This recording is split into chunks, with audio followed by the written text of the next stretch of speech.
Hi, welcome back to Gen Z Bible class, where today we're going to be looking at Genesis 34. We are still looking at the life of Jacob and his sons, and this particular story ends up involving one of his daughters. It's kind of interesting. Remember when we had this whole list of sons, that one chapter about how he has 4 different women giving him, all these different kids, and they end up with, at this point, they have 11 kids between the 4 women, and one of them was Leah, and the only girl that's mentioned in that whole line in that chapter was a girl named Dinah, and that's what this chapter is about. It's maybe that's why she was included in that first list. The only daughter of Jacob that's listed.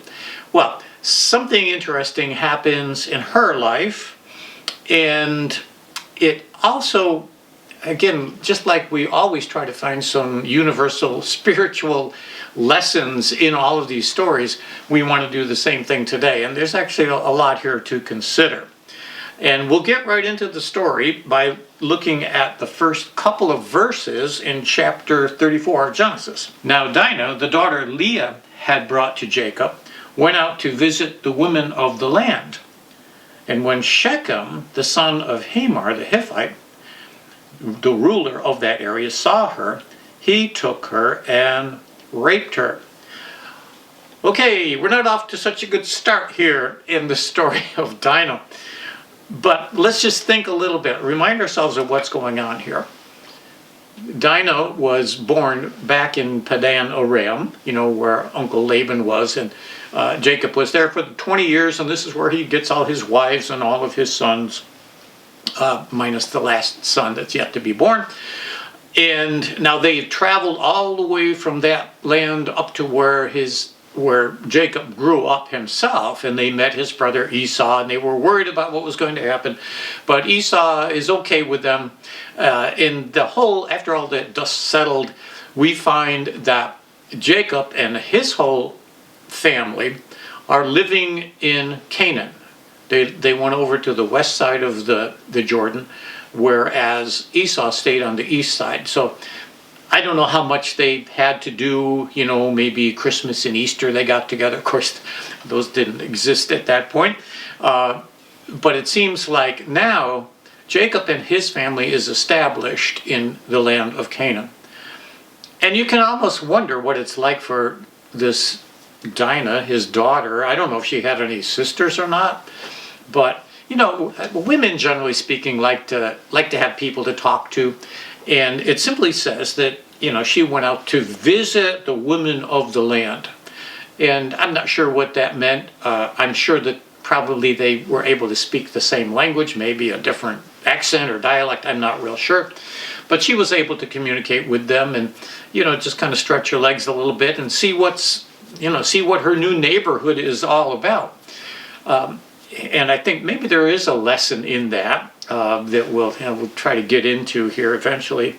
But this whole venture doesn't work out so well for her, because one of the local boys, he happened to be a prince, because it says he was the son of Hamor the Hittite, who was the ruler of that area. Remember, back then they lived in these family groups, but there was always the head of a family, and I guess this would have been the role of Hamor. Well, his little boy Shechem gets gets enamored with this girl Dinah. And I don't know, maybe there weren't a lot of girls to choose from in that culture and amongst his family, or where he would have thought to find a woman. But sometimes, you see somebody from a different context and that you're attracted to them. But for whatever reason, he develops a very strong interest in her. Unfortunately, it was manifest in this very unfortunate experience where he abused her before arrangements were made. Now remember, when somebody slept with a woman back then, it sort of established a contract. It meant that from that point on, you were responsible to her.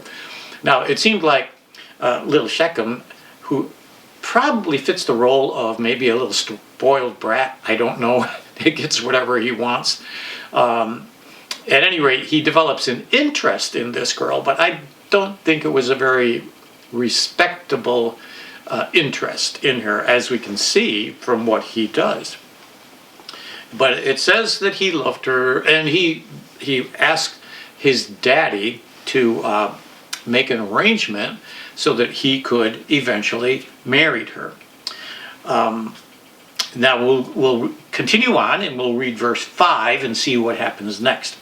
When Jacob heard that his daughter Dinah had been defiled, his sons were in the field with his livestock. So he did nothing about it until they came home, and then Shechem's father Hamor went out to talk with Jacob. So you can see what's going on here. I don't know what would have happened if all the 11 sons had been home and got wind of, this event, what had happened. Not sure what they would have done.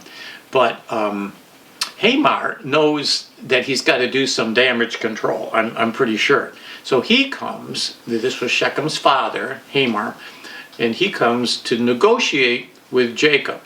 And he offers, and this again would have been part of the custom of the time, to essentially pay the bride price so that his son could marry Dinah and everybody would live sort of happily ever after.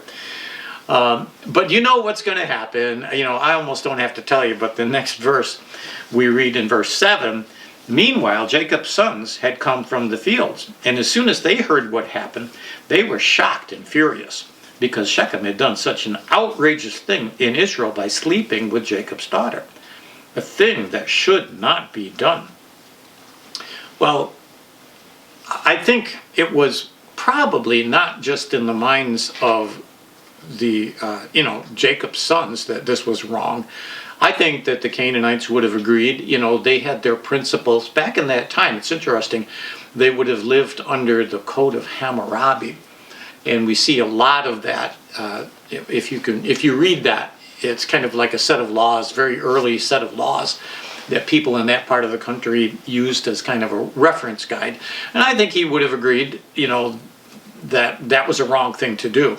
And maybe that's why Hamor was trying to do some damage control by making things right with Dinah's father. Well, the next thing that happens is the sons hear about it, and then they react. What do you think they're going to do? Well, they've got some time to think about it, and we're going to find out what they do in just a bit here. But meanwhile, in verse 8, we have this continual negotiation going on between Hamor and Jacob. In verse 8, but Hamor said to them, my son Shechem has his heart set on your daughter. Please give her to him as his wife. Intermarry with us. Give us your daughters and take our daughters for yourself. You can settle among us. The land is open to you. Live in it, trade in it, and acquire property in it. So now we're starting to see that Hamor has something a little more on his mind than just this one marriage. He's thinking long term. And what he's thinking is that, hey, we're all hanging out here together in this part of the world, and we're basically neighbors. So why don't we just kind of intermarry, and, my sons can marry your daughters, and your sons can marry my daughters. And this is getting a little beyond just this immediate situation. And I think this is something that brings about a certain amount of concern on behalf of Jacob. Getting back to the boys, the 11 sons, what is it that they're going to do? What decision do they make? Well, they cook up a little plan of their own, and I won't read it. I'll just kind of summarize what they decided they would do. So they went to Hamor and they said, okay, you can have our sister, but there's not a way in the world we're going to allow a Canaanite to marry one of our daughters unless they are circumcised. Now you remember this whole thing about circumcision was something that God told Abraham to do. So this was a part, by this time, it was a part of the Jewish life. I should say the tribe of Israel at this point, this whole custom of circumcision. And so they simply come up with this plan to tell the sons of Hamor, well, you can marry our women as long as you get circumcised. And actually, between you and me, they had no intention whatsoever of the sons of Hamor ever marrying any of the daughters of Jacob. So what does happen?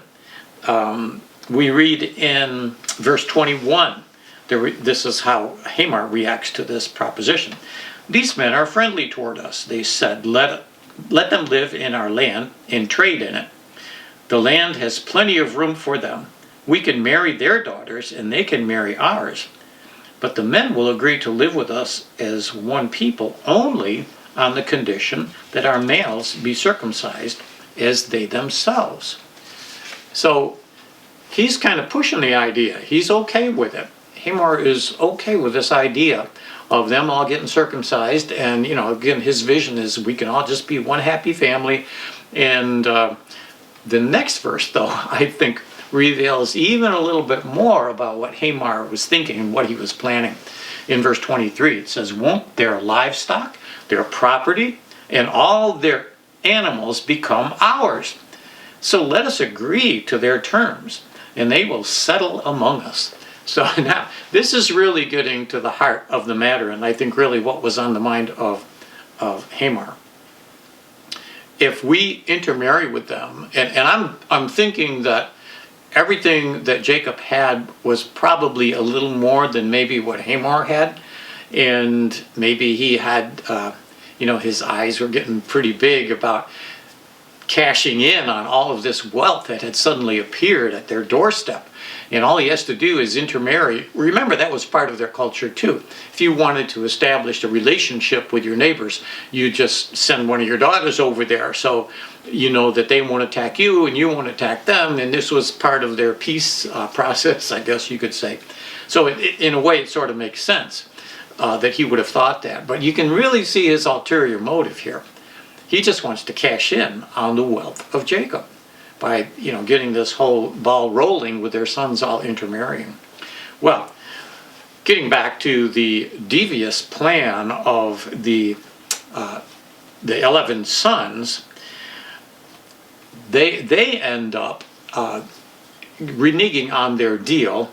And actually, once these men decided to go through this process of circumcision, by the way, which is not physically a very pleasant thing, and it says that on the third day after their circumcision, that they weren't feeling so well, and two of Jacob's sons, Simeon and Levi, went over and took advantage of their physical situation and killed them all.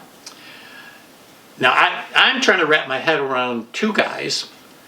And actually, they were the direct brothers of Dinah. They were also sons of Leah, which meant that they were, first brother and sister. They weren't half brother, half sister. They were the actual brothers of Dinah. And so that's why they decided that they were the ones that should avenge what had been done to her. And that's exactly what they do. But as I said, I'm still trying to wrap my head around how these two guys can go in and kill. And we don't really know what the scale was here, how many of these people they got killed. But it says it killed every man in that tribe. And then to make it even better in terms of how their plan worked out, they took all of their stuff, all their animals and all the loot, and even the women and the children. Those were not happy times to live in. I'm glad that we don't do stuff like that today. Well, I don't know, maybe we do similar things, but like the caveman that goes out and with a club and beats a woman over his head and carries her home on his shoulder. It seems like that's the kind of mentality that they had. Well, these guys, all of Jacob's sons, come back with all of this booty, and what is Jacob going to say about all this? And this is pretty much where this whole story ends. And we read in verse 30, Jacob said to Simeon and Levi, he doesn't say, okay, you guys did a great job and look at all this extra stuff we got. He doesn't say that. You have brought trouble on me by making me obnoxious to the Canaanites and the Perizzites, the people living in this land. We are few in number, and if they join forces against me and attack me, I and my household will be destroyed. And then it just ends with their asking the question, but they never should, was it right that they did this to our sister? So here's where we start, coming to some conclusions about what this story teaches us. And I think this whole perspective that Jacob ends up with, which is, okay, I understand why you did what you did, but think about what this means to us in the future. And, what Shechem did was very impulsive when he abused Dinah. But really, this, maybe you could say, overreaction amongst the brothers to go out and not just kill Shechem, but to kill every man in that tribe, maybe that was a little overboard too. It's kind of like this is one of those moral decisions you have to make. What he did was terribly wrong. But when you take matters into your own hands, and the Bible says, God says, it is mine to judge. I will get revenge, and it's not your job to do that. Probably that's a really good principle to apply to our lives as well.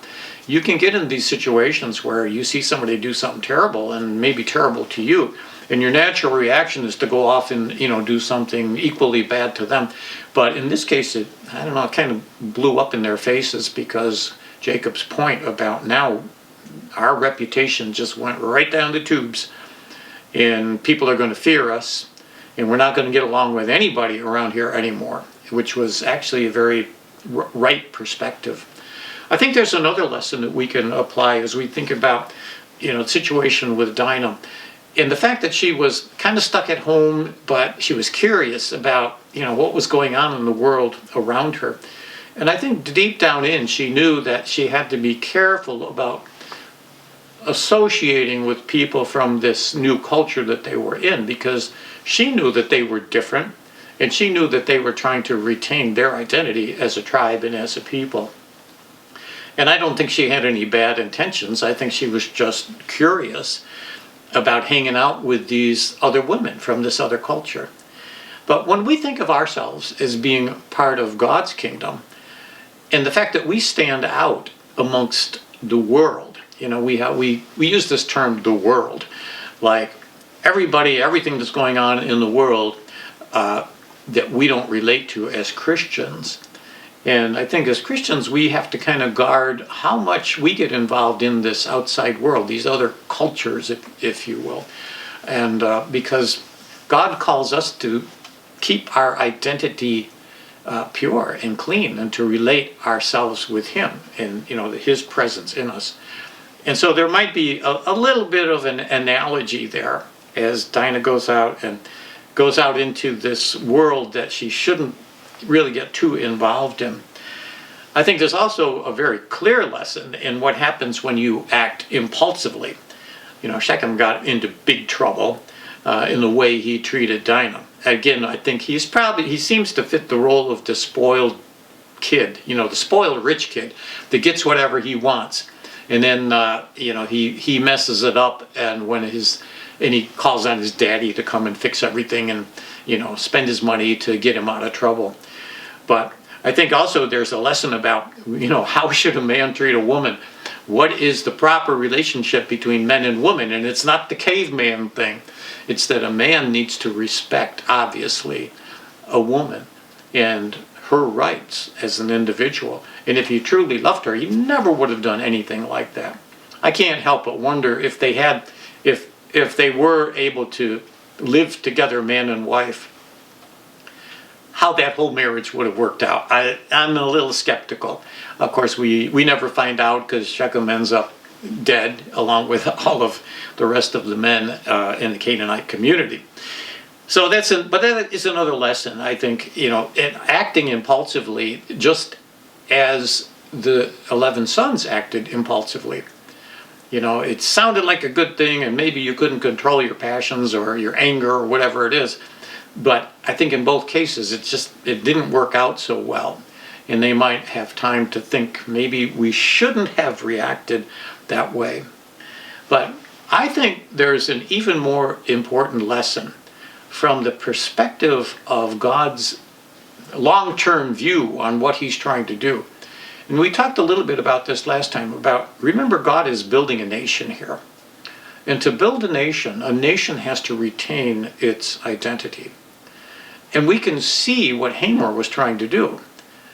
In intermarrying, he was trying to dilute the identity of this tribe of Israel. And I think Jacob was very much aware of that. And that's why he probably, he never had the chance really to follow through on Hamor's proposal, because they all ended up getting killed. But I think Jacob would have been very cautious about, pulling off, agreeing to that proposition that they all intermarried, because God, as we said, is trying to keep them to retain their identity. And that may have been one of the most serious things that could have happened to this very early part of the history of God's people. And remember, too, there's this continual spiritual battle that Satan is trying to do everything he can to derail God's plans. And this could just be another one of those little, bumps from Satan to try to push Jacob and, this whole process of these 11 sons becoming a nation, to push it off track. So a bunch of things that we can see here. And next time we're going to look at another story about another woman that's actually one of Jacob's granddaughters. We're going to skip ahead a little bit to chapter 38, and then we're going to come back to look at the story of Joseph, which becomes pretty much the main storyline for the rest of the book of Genesis. But Tamar has a similar, not so great experience in her own life. But again, we see more principles that I think we can apply to our lives when we look at her life. But that's what we're going to be doing next time. So I hope you'll be able to join us once again on Gen Z Bible class.